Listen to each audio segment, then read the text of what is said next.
Welcome to another one of my videos. Like, subscribe, comment down below if you found this video helpful. In this video, we'll be going over some teachings of the Buddha and some sections in the book by Thich Nhat Hanh, at the heart of the Buddha's teachings, transforming suffering into peace, joy, and liberation. Last night, I went over a chapter and stuff with the monk in great detail and stuff. And I underlined some with him. So I'll share that with you guys as well. Before we get to that, I recommend this book, but I also highly recommend the middle-length discourses of the Buddha, Majjhima Nikaya. I recommend that. Translated by Bhikkhu Nanamoli and Bhikkhu Bodhi.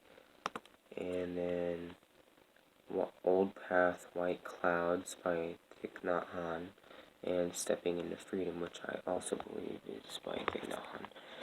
So, okay, let's begin. Entering the heart of the Buddha. Buddha was not a god. He was a human being like you and me, and he suffered just as we do. If we go to the Buddha with our hearts open, we will look at us, his eyes filled with compassion, and say, because there is suffering in your heart, it is possible for you to enter my heart. The layman Vimalakirti said, because that world is sick, I am sick. Because people suffer, I have to suffer. This statement was also made by the Buddha. Please don't think that because you are unhappy, because there is pain in your you're unhappy because there is pain in your heart, that you cannot go to the Buddha. It is exactly because there is pain in your heart that communication is possible. Your suffering and my suffering are the basic condition for us to enter the Buddha's heart, and for the Buddha to enter our heart. For 45 years, the Buddha said over and over again, I teach only suffering and the transformation of suffering.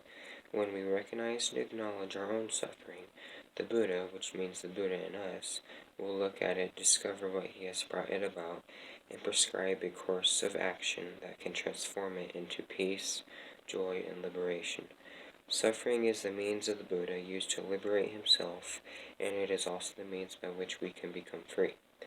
Underlined, the ocean of suffering is immense, but if you turn around, you can see the land.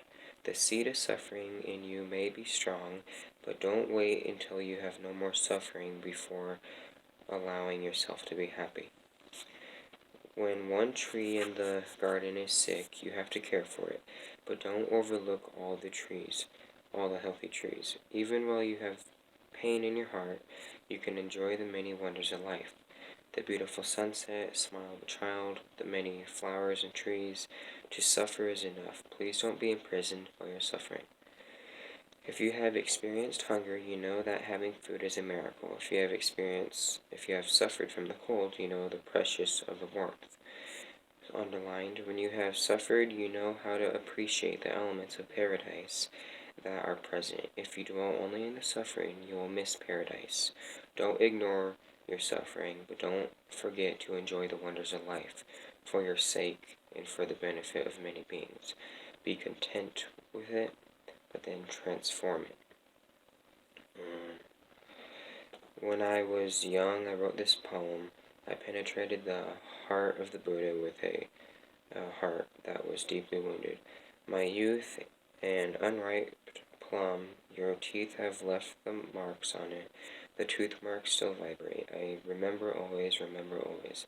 Since I learned how to love you, the door of my soul has been left wide open to the winds of the four directions. Reality calls for change.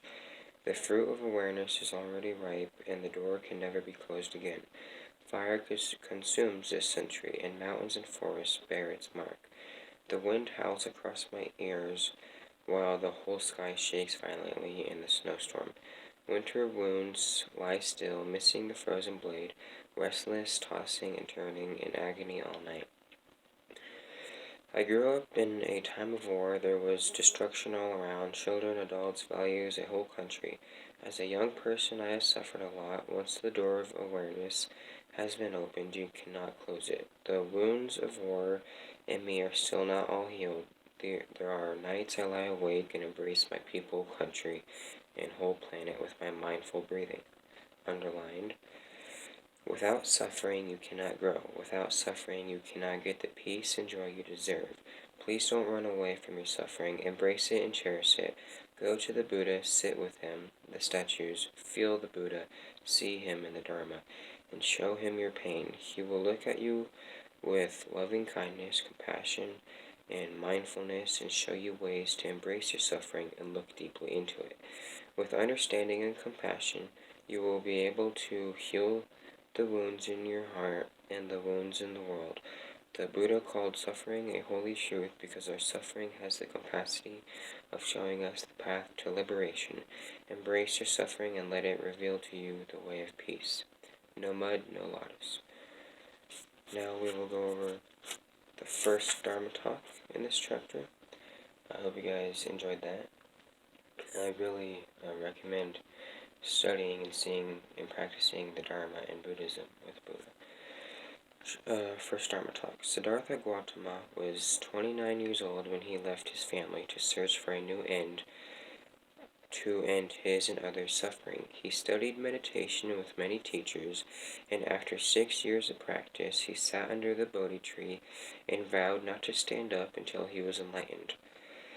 He sat all night, and as the morning star arose, he had a profound breakthrough and became a Buddha.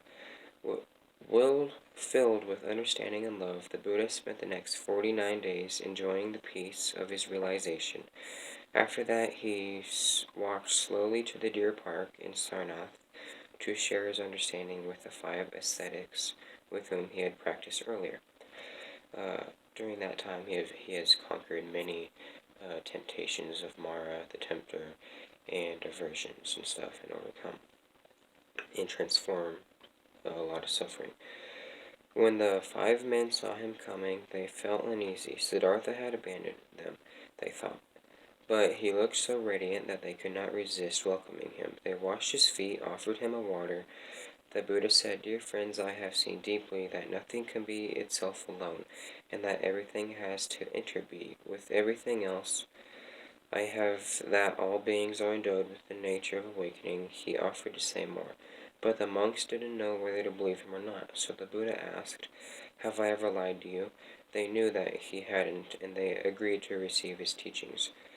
The Buddha then taught the 4 noble truths of the existence of suffering, the making of suffering, the possibility of resorting well-being, and the Noble Eightfold Path that leads to well-being.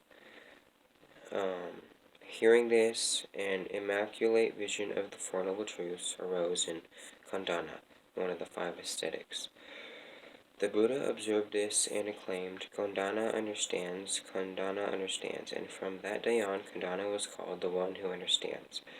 The Buddha then declared, "Dear friends with humans, gods, Brahmins, monastics, and Maras, I, as witness, I tell you that if I have not experienced directly all that I have told you, I would not proclaim that I am an enlightened person free from suffering."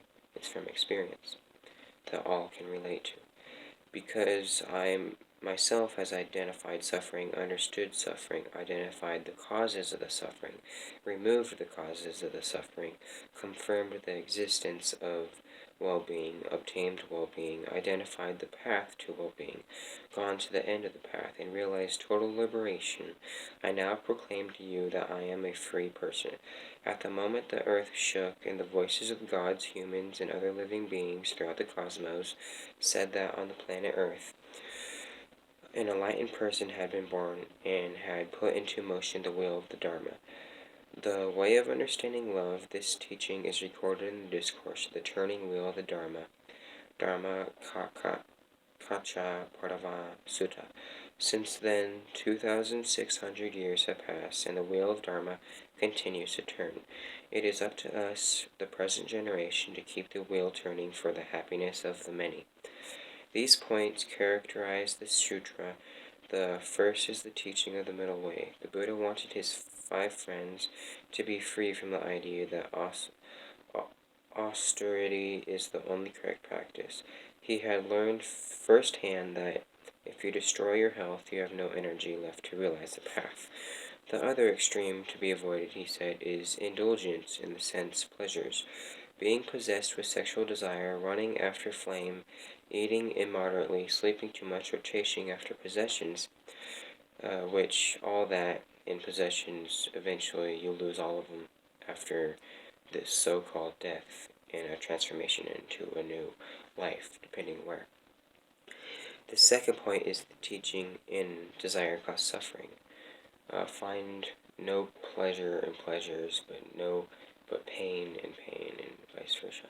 Be content. Lower your expectations, and when you do that, peace can begin. The second point is the teaching of the Four Noble Truths. This teaching was a great value during the lifetime of the Buddha. It is a great value in our own life and will be of great value for millennia to come.